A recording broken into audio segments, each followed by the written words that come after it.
Hello students, welcome to our next lecture of science, and in this chapter we will study our sixth chapter, that is solid, liquid and gases. It is a part of the chemistry.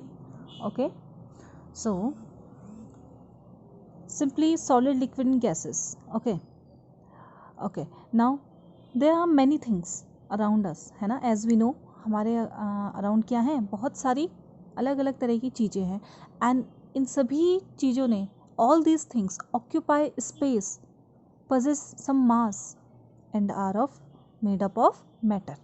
ठीक है, जो ये आपकी क्या होती है, मतलब ये सभी जो भी आपकी थिंग्स हैं, हर एक थिंग्स ने आपका क्या कर रखा है, स्पेस ऑक्यूपाई किया हुआ है. एक डेफिनेट इनका क्या है, मास है, वेट है ना. इसका मतलब ये सब किससे बनी होती हैं, मैटर से बनी होती हैं. ठीक है, और जो आपका मैटर होता है, it include all the substance, items and objects, whether it is solid, liquid और gas. Okay, yes. Now see in this picture, see. Okay, do you think trees in a park occupy space? Yes, it occupies space. It means it is made up of matter. Similarly, ठीक है, कुछ आपके matter आपके क्या होते हैं, visible होते हैं. ठीक है, जैसे ये आपके ट्री वगैरह हो गया, बेंच हो गया. कुछ आपके इनविजिबल होते हैं, मतलब जो आपके हमारी आंखों से नहीं दिखते हैं, जैसे एयर का भी क्या होता है, स्पेस होता है. इट ऑक्यूपाई स्पेस होता है ना, इतना परसेंट ये वाली गैस होगी, जैसे nitrogen 78%, like that. Okay, yes. और इनका क्या होता है, they possess definite volume also. ठीक है, कुछ आपके बैक्टीरिया होते हैं, ये सब एयर में आपके एग्जिस्ट करते हैं. ठीक है, तो ये भी आपके they are also made up of the matter. Okay, जैसे can you name some invisible matter in this picture. ठीक है, इस पिक्चर में आप कोई इनविजिबल मैटर बता सकते हैं, जैसे आपका एयर हो गया, है ना, डस्ट हो गई. ठीक है, डस्ट तो इवन विजिबल होती है. ठीक है, can you see all the things floating on the water. क्या आप जो पानी में जो भी फ्लोट कर रहा है, सभी चीज़ें आप देख पा रहे हैं? नहीं, सब चीज़ें नहीं दिखती हैं, क्योंकि देयर आर सम हार्मफुल और यूजफुल बैक्टीरिया ऑल्सो. बैक्टीरिया भी आपके पानी में होता है. ठीक है, तो हम सब चीज़ें नहीं देख पा रहे हैं. ठीक है, do you think invisible matter also occupy space. आपको क्या लगता है, जो इनविजिबल मैटर होते हैं, जो हमें दिखते नहीं हैं, वो भी आपका स्पेस ऑक्यूपाई करते हैं? Of course, yes, like air. ठीक है, एयर ऑल्सो ऑक्यूपाई स्पेस. ठीक है, yes. Now states of the matter. ठीक है, अब स्टेट है मैटर की, there are 3 states of the matter. ठीक है, मैटर की कितने स्टेट होती हैं, 3. वो कौन कौन सी हैं, सॉलिड, लिक्विड एंड गैस. ठीक है, ओके. तो फर्स्ट ऑफ ऑल सॉलिड में आ जाते हैं. Come to the properties of the solid. अब सॉलिड मतलब बोलते हैं ना, ये चीज़ सॉलिड है ना, जो टूटती नहीं है. ठीक है, तो मतलब इसकी अगर हम प्रॉपर्टी में आए, तो solid have a definite shape and geometry. इसका क्या होता है, डेफिनेट शेप होता है. स्पेस तो इसने ऑक्यूपाई किया है, लेकिन जो शेप है इट इज़ डेफिनेट. ठीक है, it occupy space and have a mass, है ना, मास भी होता है इसका, एक वेट होता है. ठीक है, फॉर एग्जांपल स्टोन, एक स्टोन को ले लीजिए आप, तो इसका एक डेफिनेट शेप है. क्या आप इसे चेंज कर सकते हैं? नहीं ना. हाँ, अगर तोड़ोगे तो भी जाके तब भी इसका ऐसा शेप चेंज नहीं होगा, बस पीसेस अलग हो जाएंगे, है ना.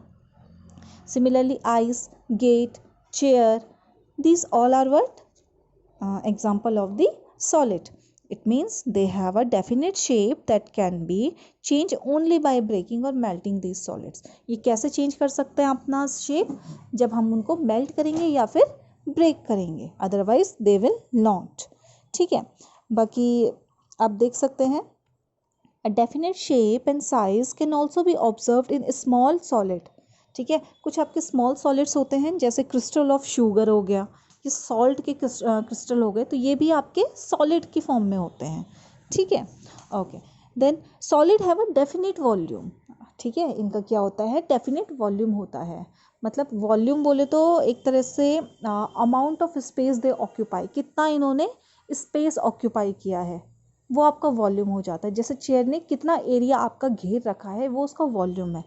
ठीक है, तो जो ये पार्टिकल्स होते हैं सॉलिड के, ये क्या होते हैं, इंपॉर्टेंट कैरेक्टर है, ये टाइटली बाउंड होते हैं एक दूसरे से, ठीक है। जिस चीज़ से आपका सॉलिड बना है तो वो भी बहुत सारे छोटे छोटे पार्टिकल्स से बना हुआ है, ठीक है। तो वो क्या होते हैं, टाइटली बाउंड होते हैं एक दूसरे से, स्पेस उनमें बहुत लेस होता है, इस वजह से क्या होता है, ये आपके क्या होते हैं, डेफिनेट शेप होता है इनका, ठीक है।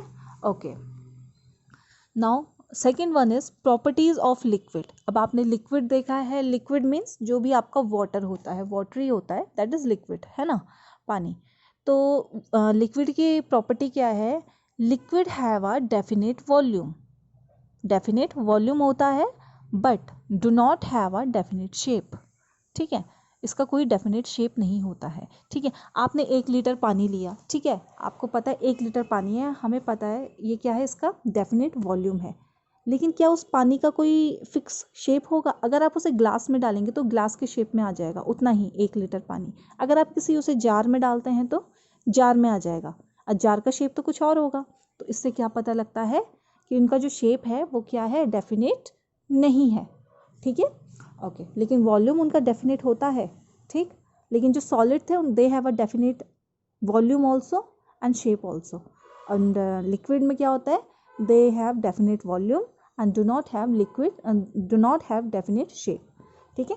जो आपका लिक्विड होता है they occupy space, of course, है ना, ऑक्यूपाई कर रहा है स्पेस, और of course it has a mass also, ठीक है। ओके, इनमें जो पार्टिकल्स होते हैं, ठीक है, ये ज़्यादा टाइटली बाउंड नहीं होते हैं, स्पेस होता है इनके बीच में लेकिन ज़्यादा स्पेस नहीं होता है, मीडियम साइज हम बोलेंगे इतना होता है, ठीक है।